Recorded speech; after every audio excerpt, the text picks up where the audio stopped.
Hi, I'm Laura Thornton, and welcome to Hear Every Mile, presented by Rally. This is the show where we explore the voices, words, music, and moments that carry us through the hardest miles in races and in life. Rally is powering the ability to hear every mile, helping us bring these stories to life because every mile has a story worth hearing. And today is going to be a little different. Usually I'm sitting here asking someone else the questions, but today it's just me. Because I too am getting ready to head to Sydney, Australia. And I've been thinking a lot about what you actually carry to a start line. Obviously, there are the shoes, the gels, the race kit, the obsessive weather checking, the completely reasonable decision to pack approximately 47 things for one marathon. But then there's everything you can't put in a suitcase. People who got you there, the things that they've said to you, the doubts that you've had to work through, the ones that went beautifully and the ones that absolutely did not, and the person you've become somewhere along the way. So before Sydney, I wanted to spend an episode talking about that, and not just what I'm packing for Sydney, what I'm carrying there. So I've got a lot of people, as many of you would expect, and you've been through ahead of race time. How are you feeling ahead of Sydney? How are you doing? And then my favorite question, are you ready? And I'll start with the are you ready? Because I learned some time ago, shout out to Peloton, ready is a decision, not a feeling. And I made the decision when I signed up for this race to be ready. So I've been ready. I am ready to go run the marathon. I am ready to slay this course. I am not ready for approximately 18 hours of flying. Not going to lie. I met with my coach this week and I shared with her, first of all, my coach is like one of the most calming voices. Like I wish she recorded 26 rallies because her voice is so calming. But she is so chill. And I think she's had that influence on me too throughout our training cycles together now. We've had a few. And I told her, like, for me, I feel very like calm, ready. Like I am not concerned about anything along the course. I did ask for a little clarification of the hills from her, not going to lie, and Miss Macquarie's chair. Like I needed some details. But as far as being ready goes, yes. Am I nervous? Yeah, of course. I think any runner who toes the line gets nervous. Doesn't matter how prepared you are. I mean, I had the opportunity to listen to Coach Bennett speak here just a couple months ago. And, he was talking about how professional runners get nervous, right? And even though especially because I'm not a professional, yeah, I get nervous because anything can happen on race day. I'm also very excited. This is my second world major. Chicago was one of the best days of my life, hands down. And I can't wait to see what this is like. Now, I will say, I am having a little of anxiety pre-race.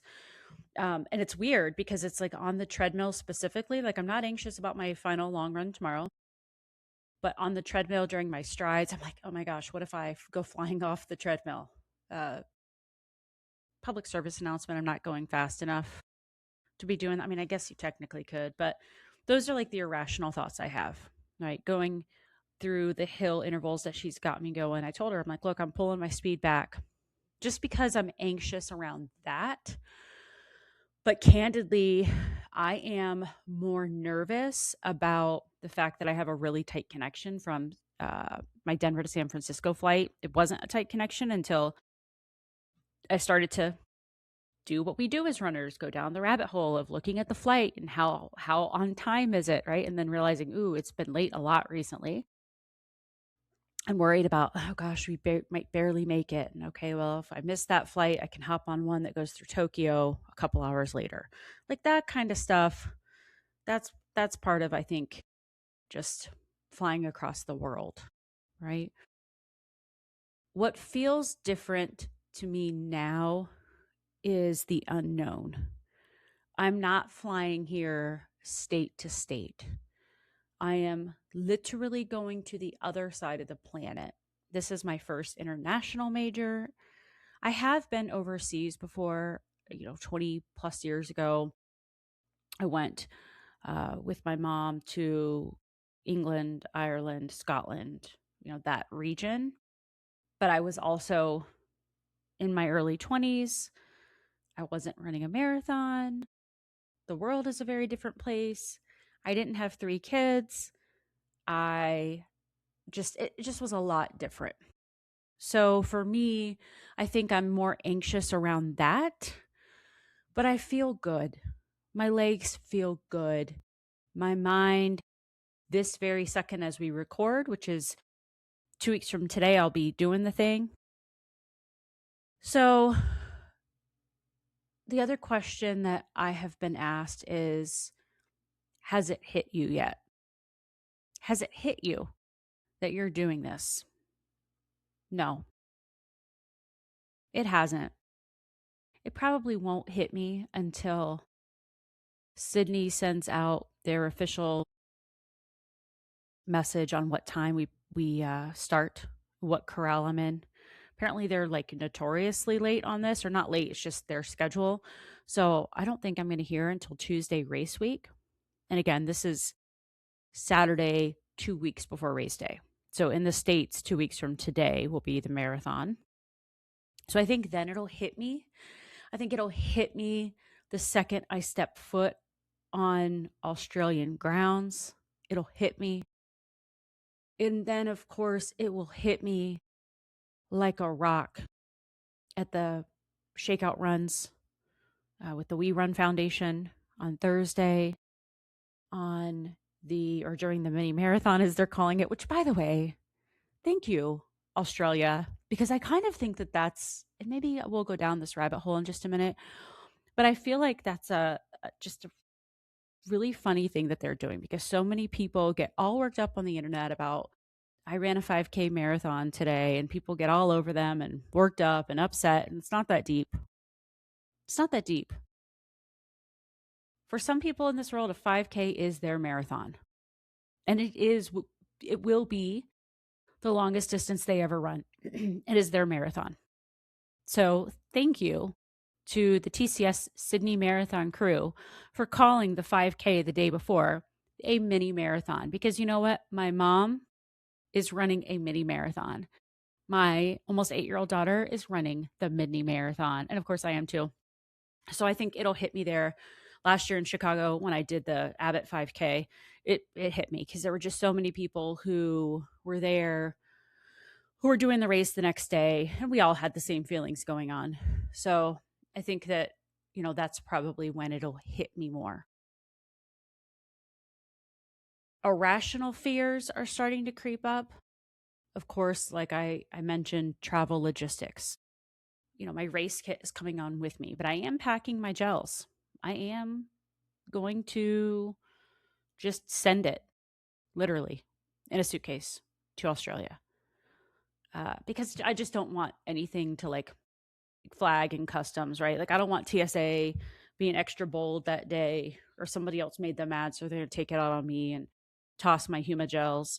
Shout out to Huma. I'm going to pack it all, right? And God forbid something happens and I lose my gels, right? Like I'll figure it out. I'll figure it out. But more like irrational stuff, of course, weather, sleep. I'm pretty regimented with my sleep. More of like, okay, the person who's coming to watch our dogs, like I need to make sure she has all the things. And honestly, what happens if something happens when we're gone to the dogs? Like, nothing I can do about it. That kind of stuff. I think about the scene in Home Alone where she's calling, a couple scenes where she's calling back home and they're trying to reach neighbors who can help to like figure out what's going on with Kevin. Like that's kind of how I feel a little bit right now. as far as that goes. Oh, and I'm going to pull back the curtain a little bit. My coach was talking to me about the snakes in Australia, which again, we're in Sydney. In Sydney, we are in a modern city. I know I'm not going to have to worry about like creatures crawling around. There better not be any spiders though. A bet better. Kathleen from a couple weeks ago talked about the spiders. Leanne last week. She's going to intentionally hunt the huntsman spiders. No, thank you. But someone or my coach mentioned about the snakes, and I was like, snakes? There's no snakes in Australia. Laura, what do you mean there's no snakes? Yes, there are snakes. And in fact, fun fact, 200 different types of snakes in Australia, including some of the most venomous in the world, including a python. You're welcome. If you weren't already thinking about that, you are now. There's pythons in Australia. You better look both ways before you cross the road because a python might come at you. And while we're at it, crossing the road, we had to tell our daughter that they drive the wrong way. You know, of course, they drive the way that's right for them. But we were sharing with her, like, when we cross the streets, of course, we'll follow crosswalks, but, it's not left, right, left. It's right, left, right. And I guess when I was back in England, I rode in cabs that they drove on the other side. But like now we're going to be taking Ubers internationally. We didn't have that years ago. You paid a shady cab driver. No knock on cab drivers, by the way. Just what we expect now with Uber is very different than cab drivers. Although I did hear about Didi. So if anybody can fill me in on the Didis over there in Australia, which is apparently similar to Uber, they just don't have as many regulations on their drivers. I don't know how I feel about that. But Australia is very strict on their driving. You must wear your seatbelt, which is a brilliant rule, and I'm glad that they enforce it. But right, left, right. So check for pythons to the right, pythons to the left, pythons to the right again, cross the street. That's what we're doing in Australia. The other irrational fear I had was around Pop Tarts, not being able to get them because that is my pre race breakfast. So we will likely get to our hotel room, we will unpack, and then I will be acquiring Pop Tarts as quick as possible in case there's a run on them, because that's where my brain goes. And of course, food. Anytime you go to a new area and you're trying food, like nothing new, right? Right ahead of the race. So I do have a little anxiety around what am I going to eat? How am I going to carb load? Fairly certain they have pasta out there, probably rice too. And more than likely they have pizza or something that resembles pizza. So I'll be okay. Legitimately nervous about? Well, I'm always worried about Karen and Kevin. And I don't think I've introduced my audience to Karen and Kevin. Karen is my right leg, Kevin is the left leg. Why are they named Karen and Kevin? Because they always want to speak to the manager. Now, for Karen and Kevin who might be listening, I have great friends named Karen and Kevin. I love both the names. It just stuck a few years ago when I was running my first marathon. And I had never had these weird pains before in my legs, which now I know is shin splints. And I basically told Kevin to shut up mid race, and it worked.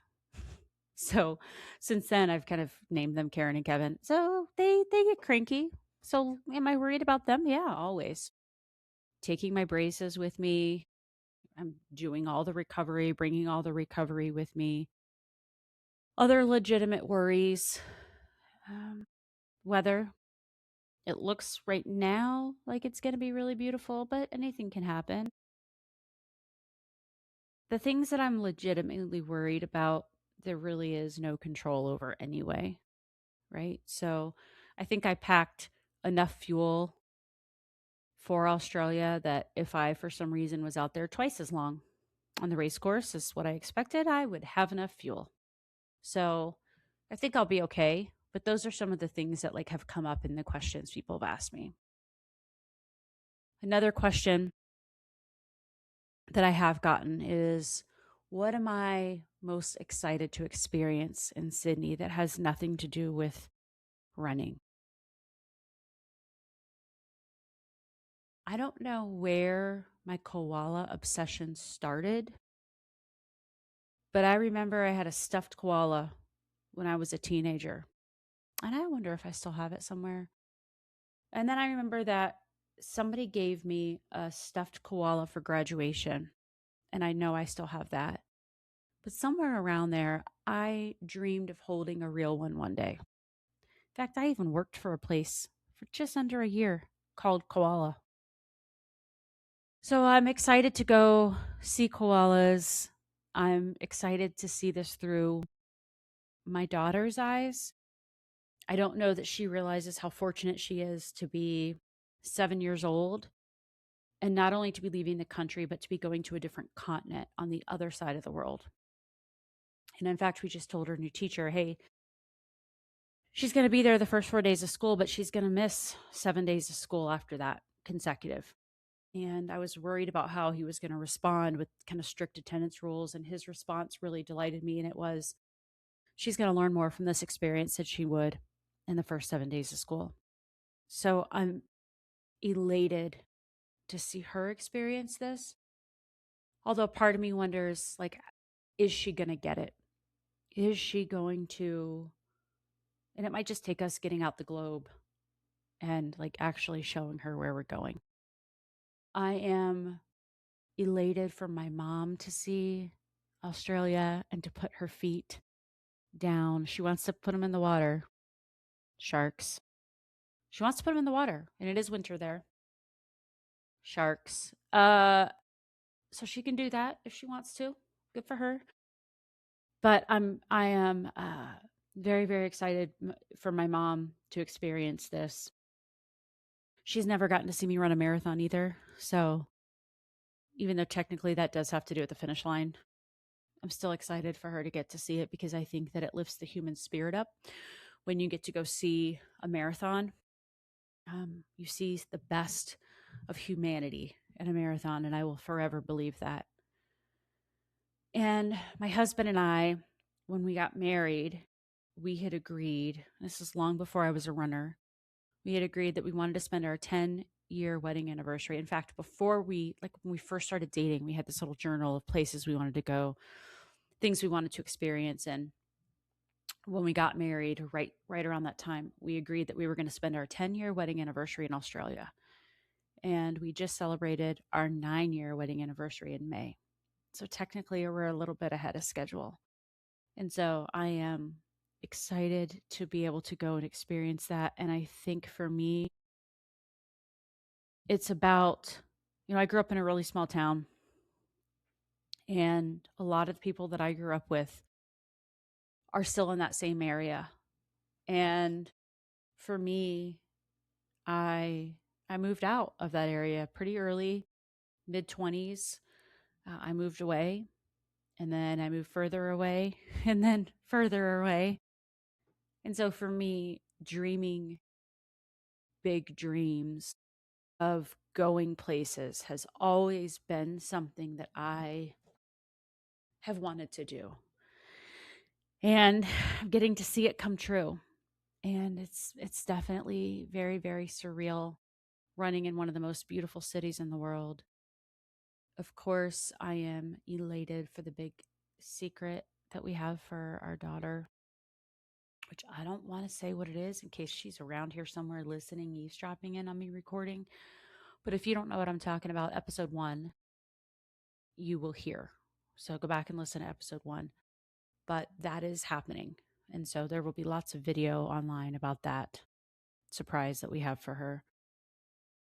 As far as, you know, the course itself, the start line always hits different. I hope I never lose those start line feels, those butterflies, because it's terrifying, and yet I'm doing it anyway. And when I was little, I got teased a lot for being afraid of everything. And so much so that I was nicknamed Pansy. And after my first marathon, when I finished that marathon, I went and got a pansy tattoo. And for me, it reflects I can be scared and I can do it anyway. And so for me, that's what the start line is. Yes, terrified of all the things. I don't even know what I'm scared of, but I do it anyway. And to be able to run across the Sydney Harbor Bridge, holy cow. Like I'm going to probably hate it in a minute because I'm going up a bridge, but my hope is that I'm taking in the sights, I'm taking in the sounds, and I'm just soaking up every second. I can't wait to see my family along the course. I am elated to hear the crowds in Sydney. I mean, in Chicago, there were parts of the course where I couldn't hear my music.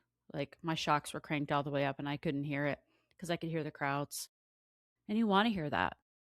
You want to hear the crowds because they are out there cheering for you. And to me, that's something that a big marathon gives you.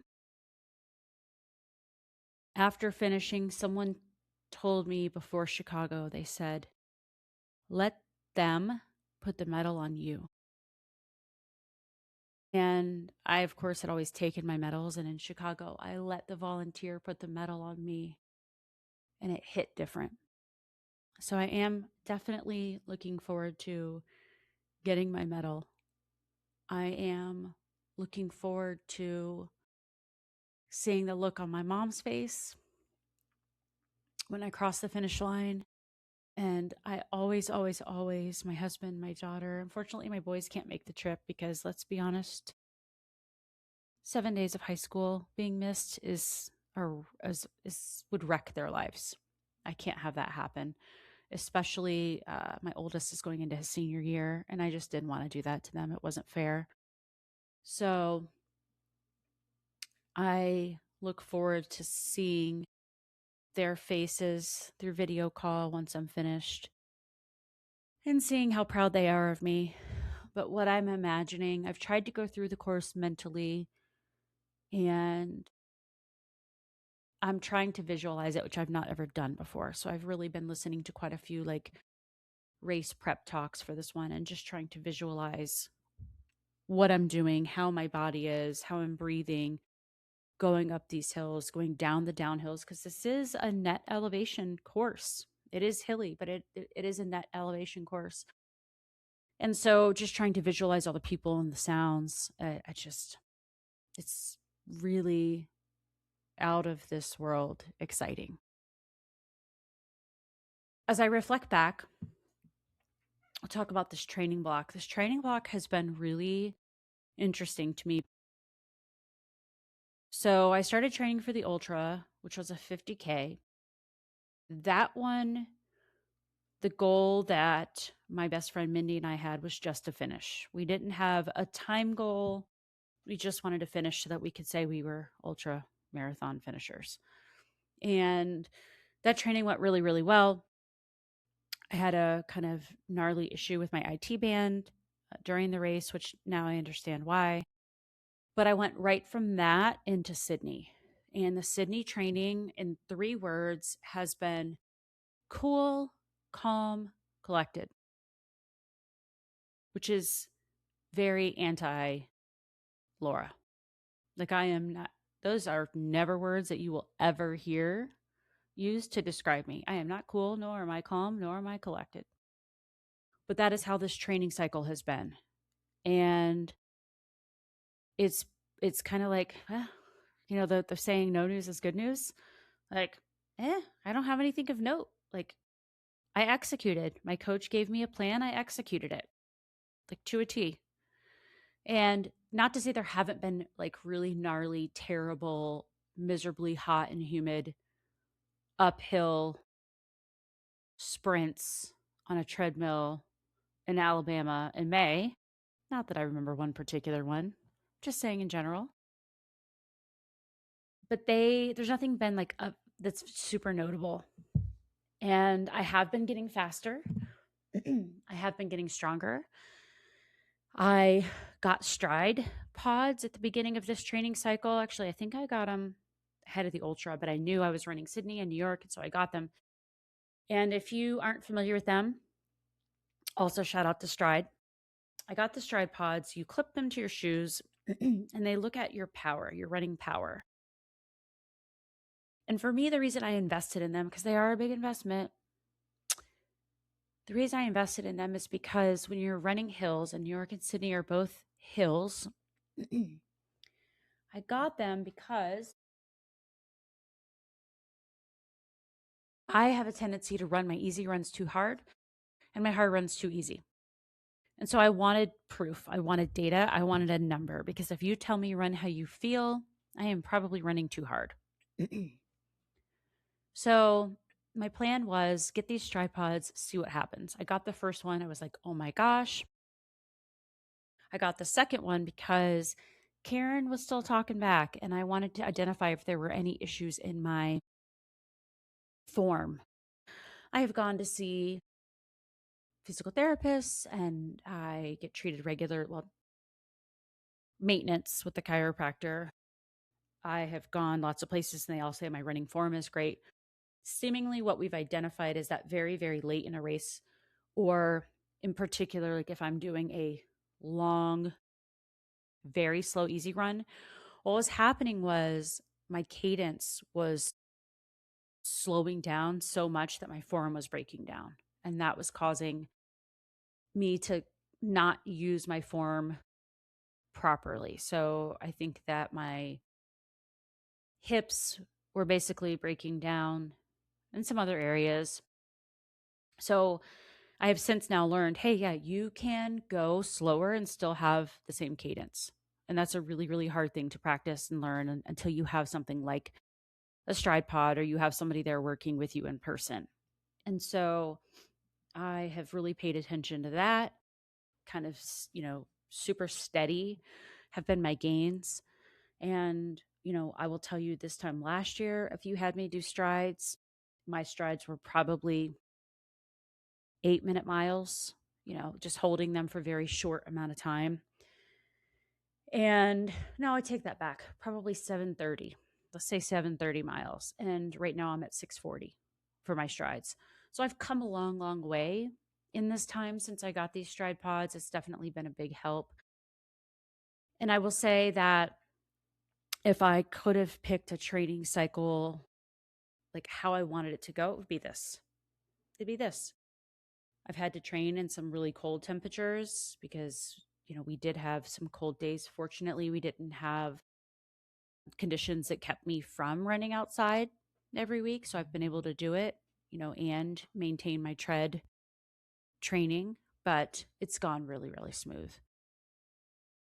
I think as far as if I had to pick one training run I wouldn't forget or that I won't forget, it'll probably be my long run last week.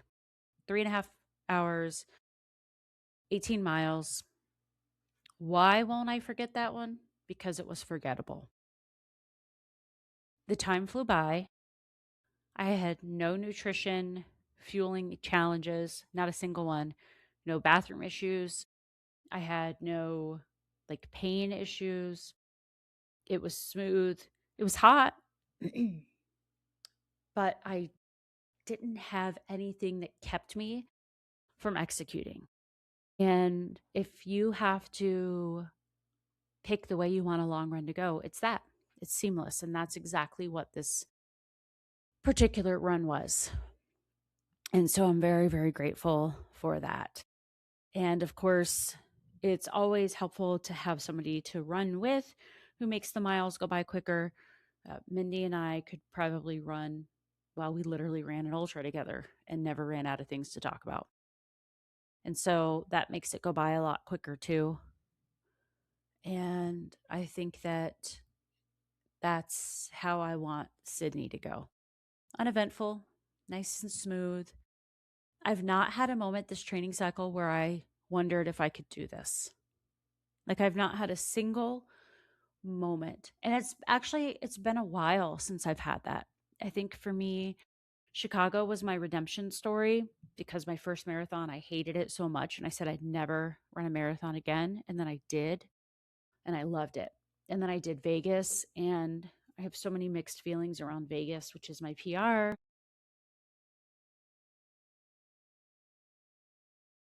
but I had fun while I was doing it.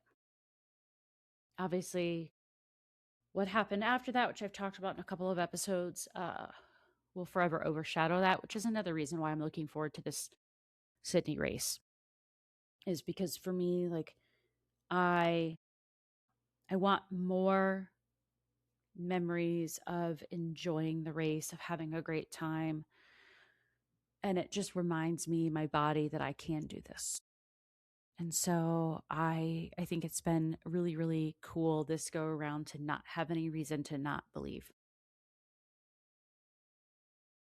I will say this training cycle has taught me some things that my watch alone couldn't. And that is, I am disciplined. And here's what I mean. People will say all the time, "Oh, I don't know how you do it. I don't know how you do it all." Right? And they say it, but then they're like, "I could never. I could never run a marathon. I could never get up that early and train. I could never." Yes, you could. Yes, you could. And I've only ever said that back to one person, and it was like in a random bathroom after Rock and Roll Nashville. She said to me, "I could never." And I was 46, 45 at the time. And I said, "Yeah, I said that too. I'm 45." And I said too, "I could never do that." And here I am. You can if you want to. I will tell you that this training cycle, my coach has put some things on my schedule that I'm like, "Oh, this woman is completely crazy." She may be cool, calm, and collected too. She crazy. And that's why she runs ultras for fun, like 100-mile ultras. I'm not talking about 50Ks. I'm talking 100 miles, because she'll put something outrageous on there and be like, "Okay, just for funsies, we're going to go do these hill sprints, and then we're going to go do tempo holds for 10 minutes, which are the worst, by the way. I will accept no other responses to that. Tempo runs are the worst and possibly have traumatized me for the rest of my life. But she likes to use them and pass them out like they're candy. So I have looked at my watch, looked at what's on deck, and said, "I'm giving you the finger. I'm doing it anyway." Not her, but like my watch, my mind, my body. Doing it anyway because I can, because I'm disciplined, and that's part of the plan. And I say this because people see my Strava stats, they see my social media. "Oh, you're so lucky." No, no, it's discipline. That is the secret ingredient. It is discipline. You have to want something so bad that you will literally do exactly what it takes. And if you don't know what it's going to take, you will find out what it's going to take and you will do it. And of course, please understand, I'm not talking about like overcoming medical challenges that there are, people out there who have like medical reasons where they will never be able to do it. I'm not talking about that. You know who I'm talking about. And I say that because we're getting ready to go back to school and it's going to get tough again. My daughter dances a lot. My middle son is in Civil Air Patrol. My husband's in Civil Air Patrol with him. My oldest son now, senior, works part time in the marching band. Oh, he makes music. Life is busy. And I enjoyed this summer getting to sleep in until 4 o'clock. Guess what? Monday morning, the alarm goes back off at 3 a.m. Not because I thoroughly enjoy getting up at 3 a.m., because I'm disciplined and because nobody's coming to save me. Not a single person. And I'll never forget my first marathon when I was walking through this park in Nebraska. I was walking, and my mom had been texting me back and forth, and I was seeing all these funny signs, and I was laughing. And my mom had picked out these really cute songs for me, like Highway to Hell and other songs that she thought were, and they were really funny. But I was not having it at that time because I'm like miserable. It's hot, it's humid, and I remember like just hoping it would be over. And then I remember saying like, you have to get to them. Nobody is coming to save you. Nobody, and they're not. So I say that because that is what this training cycle, if anything, has taught me that my watch never could. Never. My watch doesn't understand the things I have outside of training. They don't understand the travel that I do for work or the privileges I have of being so busy with my kids. And they are very much privileges, and I'm so grateful for that. But I do it anyway. I do it anyway because I want my kids to see what is possible. What is possible. And I'll say the other thing that I have leaned into is letting a bad day be just a bad day. I've had some runs that I will put in my feedback to my coach. This one sucked, and I don't want to think about this one again. Again, Alabama, treadmill, humid, hotel gym. Terrible. Terrible. Oh, and they happen to be tempo runs. Shocker. But I was taking them way too fast up an incline that was probably too steep for where I was in my preparation. And it was a bad run. It was a bad run.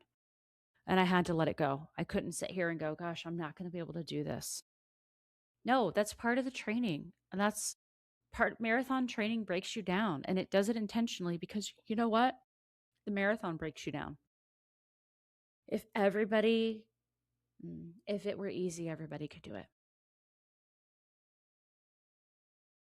So, with that, I think about Sydney and what I'm carrying to Sydney. Whose voices I'm taking with me. I've been asking guests whose voices they're taking with them, who's encouraged them through training, and what do I need, during my run, during my race? What do I need to hear? Buckle up. It's going to get a little heavy. I am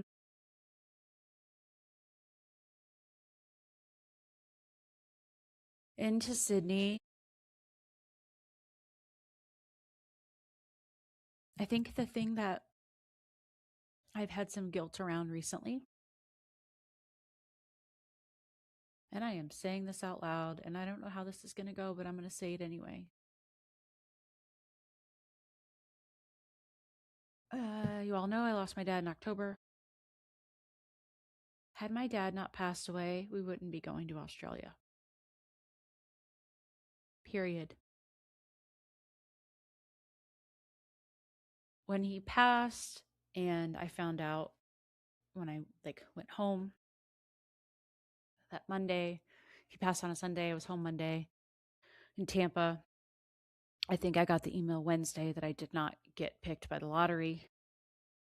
And my mom made the comment about, I wish you could have gotten picked for Sydney. That's a place I really, really want to go. That's my bucket list trip. And it unlocked something in me that I had to go. I had to go to Australia. I had to run this race. And I wasn't not going to make sure that my mom got there. And my mom just retired. And you guys know how it goes when you have steady income, and then my mom has poured into this, and she has worked so hard her entire life. And the fact that she was able to put together everything that she could to be able to go to Sydney.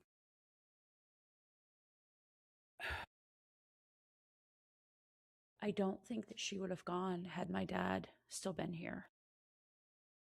And I say that because my mom has lived for everybody else and not for her. And while my dad's death was incredibly shocking, unexpected, he wasn't the picture of perfect health.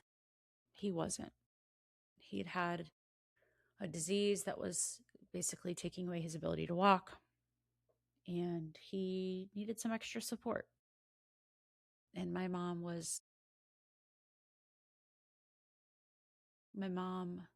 is the backbone. And so I don't think she would have gone. I'm not going to put words in her mouth. She'll hear this episode. Sorry, Mom. But had he not passed, we wouldn't be going. And so I carry that guilt.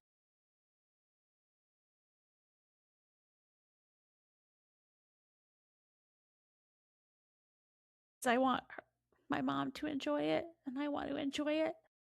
But we're still healing. And they were still grieving. And there is a lot that I still feel a lot of guilt around. I hadn't seen my dad in a couple of years, even though I talked to him. I hadn't seen him. And for me, like, I'm taking his voice with me. And I mentioned last week that there's a part of the course where they talk about it's kind of a long out and back, kind of flat, boring part of the course. And I picture him there.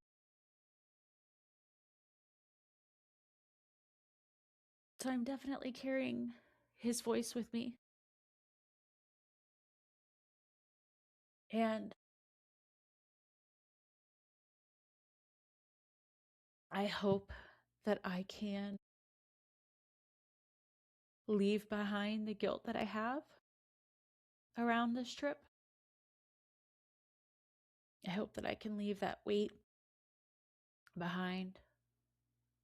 And at the same time, I hope that I see signs.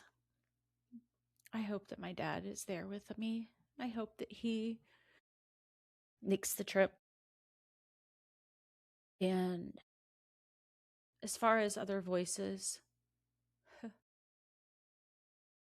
gosh, there's so many voices I think that I'll probably hear. Of course, my family who's going, I've talked about that. But I'm very much right now in my younger you reflection time of my life. And it started right around the Ultra. Some of you saw the video of me sitting in the car and that song Younger You came on. I'd never heard it right before I ran my Ultra, which I ran. I signed up for that after losing my dad as a way to process my grief. My best friend had said, "Hey, I want to run an Ultra one day." I'm like, "Good for you. Like, good luck with that. Let me know if I could be of help. See you at the finish." And then one day I text her, I'm like, "Hey, I found an Ultra and we're going to do it." And I remember that morning I was in my younger you. That's when that era started. And I think part of it is phase of life, my age, what happens at this age. My mind is changing. My body is changing. My kids are changing. My siblings, my mom, like all of that is changing. The dynamics are changing. And I don't think it's bad. But I think it's this phase of life that I don't know that I'm prepared for. And right now I'm going through this kind of what would my younger self say phase. And so I really hope that my younger self is cheering me on and also my 80-year-old self, because when I'm 80, if I'm fortunate enough to still be here on this earth at 80, I hope that both of those people are proud. The little girl who was always so scared of everything, I hope I made her proud. And I hope she's cheering me on. And that 80-year-old version of me who's looking back and saying, you didn't just run races, Laura. You got other people to their start lines too, and across their finish lines. And that for me is really, really what is on my mind as far as who's coming with me. Of course, I'll have my coach telling me, stay calm, you got this. I am so fortunate to have had so many people record rallies for me. I cannot wait to hear what they say. I know my daughter is at mile 12. My best friend is at mile 13 because we always sing Living on a Prayer together, which she taught me that in our first race together. But there's so much right now in my head of what would Laura at 8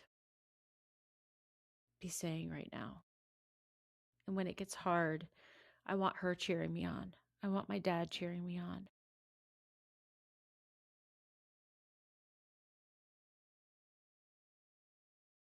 And I almost envision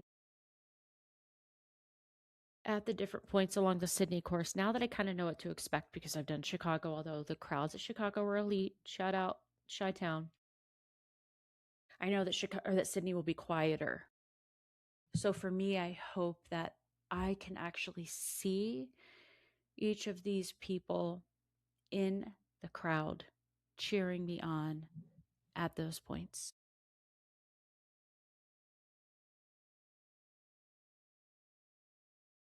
When I think about this training cycle as well and how I see myself, that has definitely evolved. And there's a lot of like memes on the internet around, I'm in my unbothered era. I think I've probably even posted that. And it's not really true. I'm bothered by a lot of things. We could talk about them anytime you want. But I've gotten to this point now where impressing you, and I don't mean you, the listener, but impressing anybody is not my goal. I want to make myself proud. Finish line times. I remember my first marathon, I was dead set on hitting 4 hours. I had no idea because I could run a 5K fast enough to run that. I could run a half, in 2 hours. I'm good. I can do a 4 hour marathon. And I remember being so disappointed in myself in my first marathon that I was 5:34. And that was part of me saying I'd never do a marathon again because I think it was the first time in my life I didn't hit a goal that I set.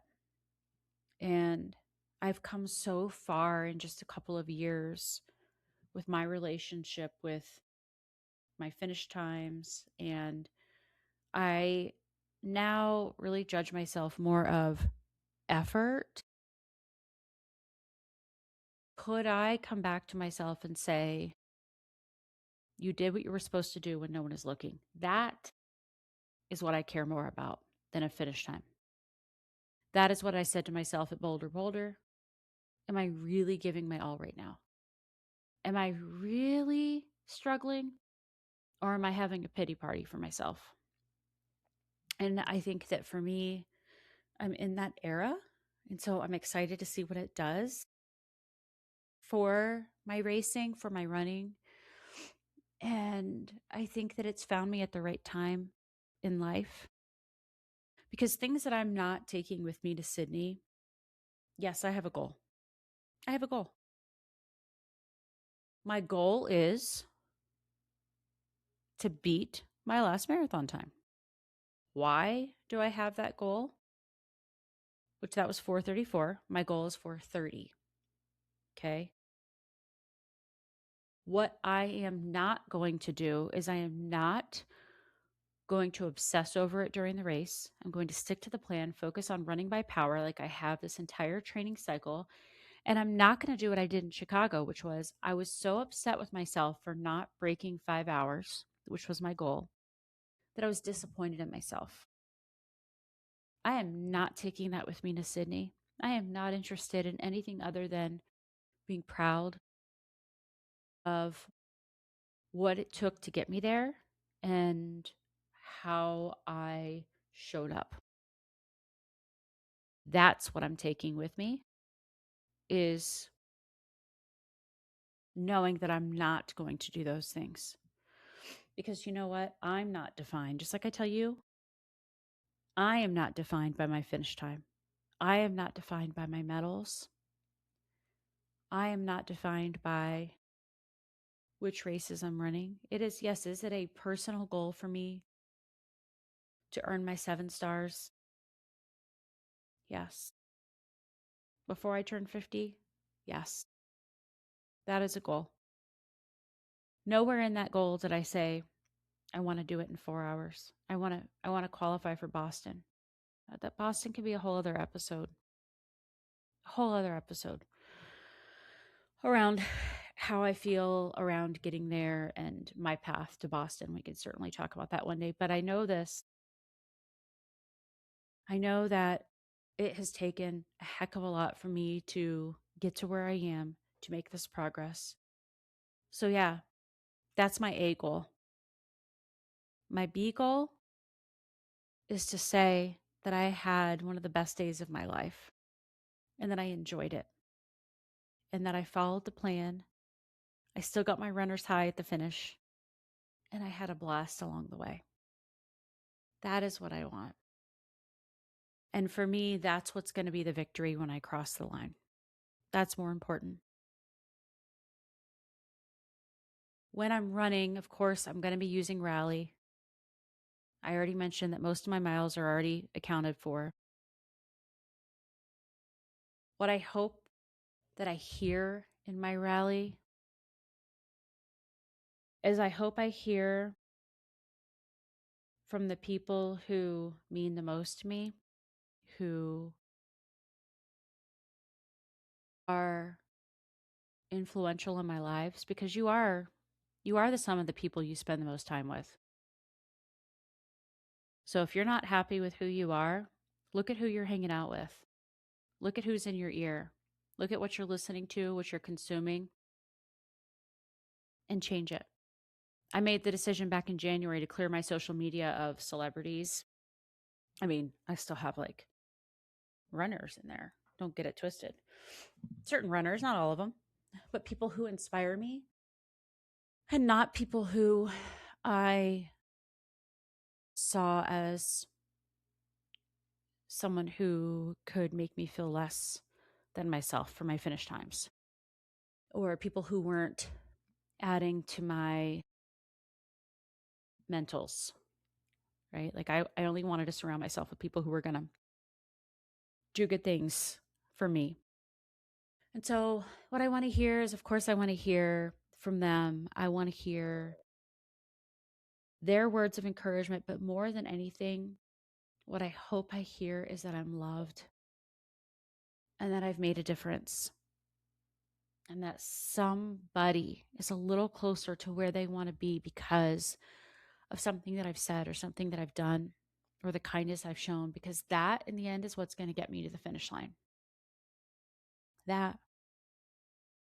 And I don't care how long it takes me, but I know that when my mission changed from being about me to being about other people, that was the difference. Was that I didn't just want to get to the finish line, I wanted to take other people with me. And so that's what I hope that I hear in my rally.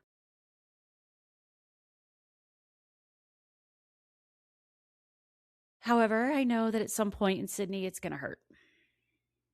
I know what the wall feels like. I know that your mind can play games on you. The I can'ts. I'm not strong enough. Why am I doing this? I hope that when it shows up, I give it the middle finger. That's it. And I tell my doubt, I'm turning you into determination. I hope that when my mental pain shows up, that I remind myself of who I am, I fix my crown, and I go anyway. Because I was built for this. Just because I didn't start till I was late in life, just because I'm not going to ever be the fastest runner out there, just because I don't look like a runner, I don't fit the mold of a runner, I don't have carbon plated shoes, okay? Doesn't take anything away from who I am, from what it took to get me there. And I'm going to say, yeah, sorry, I'm doing it anyway. This is my race. And I take over. And I know I might be bargaining with myself, might be ugly.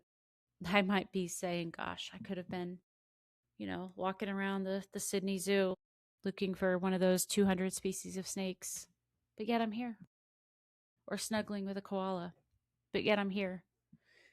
And I hope I remind myself of who I really am. And I am giving myself permission there to not prove anything. I don't have to prove that I'm fast enough or a real runner or worthy. I don't have to prove any of that at all. At the end of the day, I hope that Sydney proves about me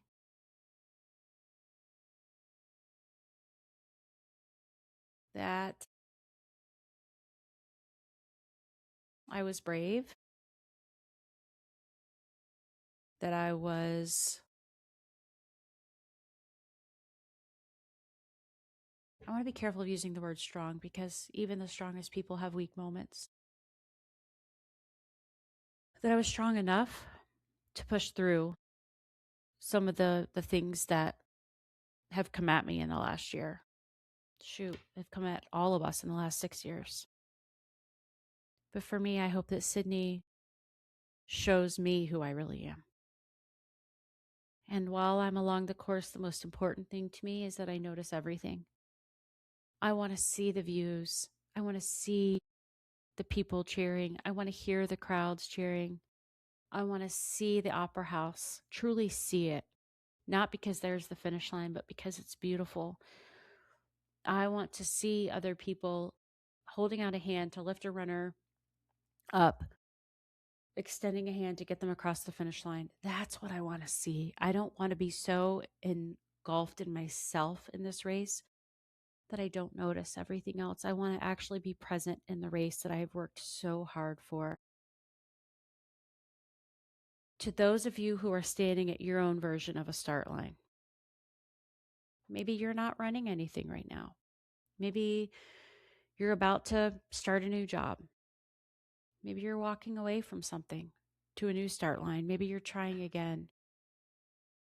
Maybe you're having a hard conversation. Maybe you're walking into a room where you aren't sure that you belong, which has been me quite a few times in the last few years. Maybe you're simply just trying to make it through a difficult season. Stay tuned. I want to show you that it all works out. Because just a few years ago, when I started this journey, not knowing what it was going to be, not having a clear picture of what my finish line was going to be or what it was going to take to get to the finish lines, I want to show you that it works out. It works out okay. I don't know what the ending is going to look like. I don't know my finish line time. But I know that I have worked incredibly hard to get there. And I know I'm going to be proud of myself getting to that finish line. And as you know, before we wrap on Here Every Mile, we ask every guest the same 4 questions. And today, my guest is me.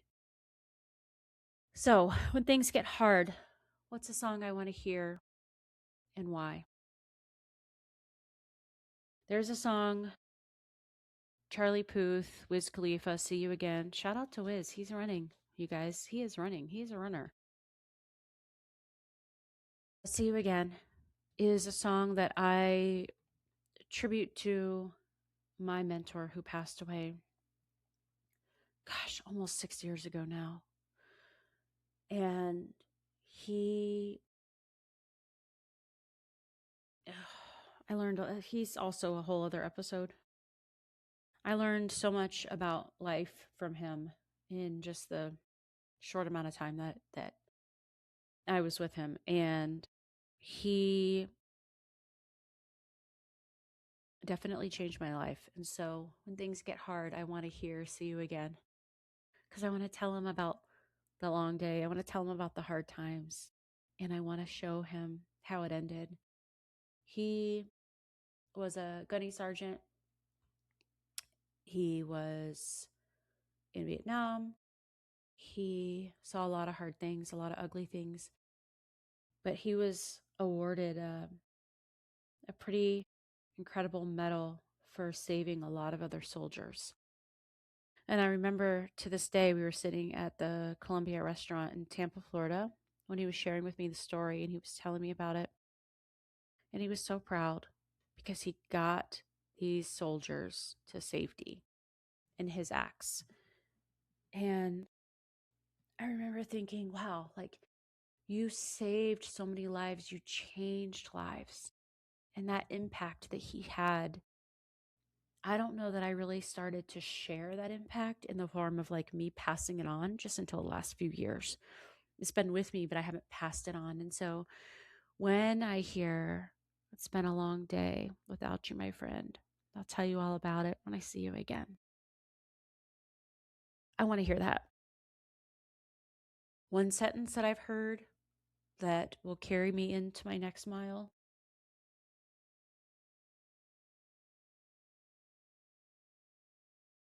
It gets better. It gets better.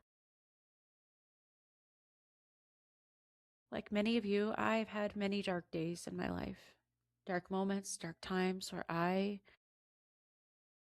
did not see a path out.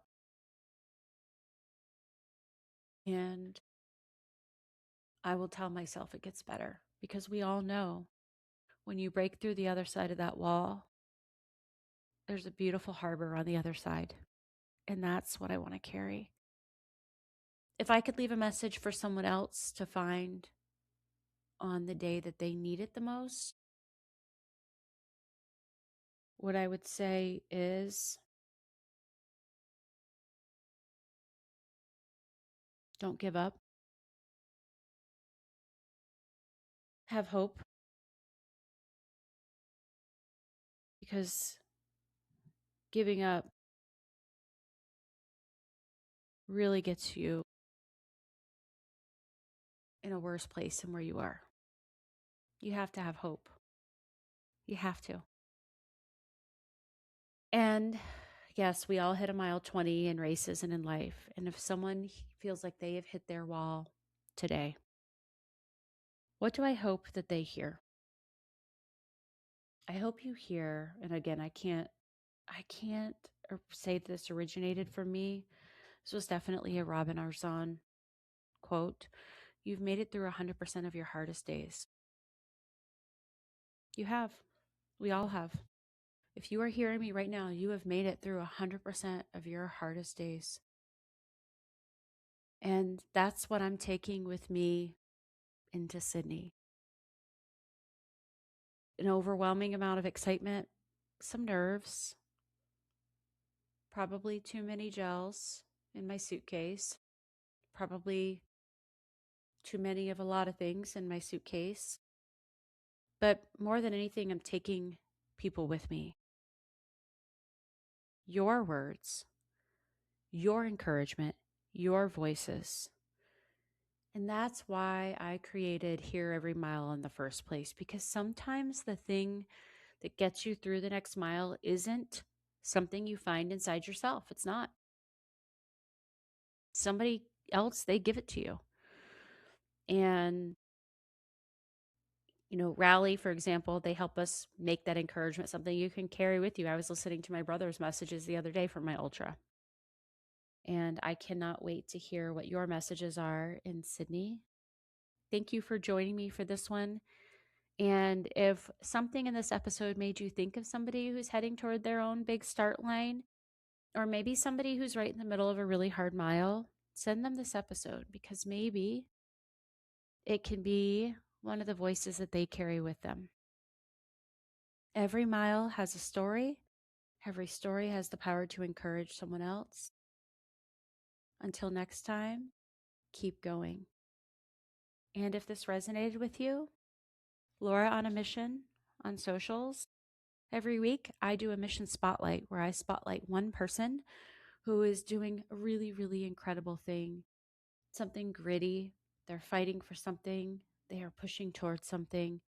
And if you know of somebody who fits that bill, send them my way. Make that recommendation to me on socials, and I'd love to hear from you. See you soon on the other side of Sydney.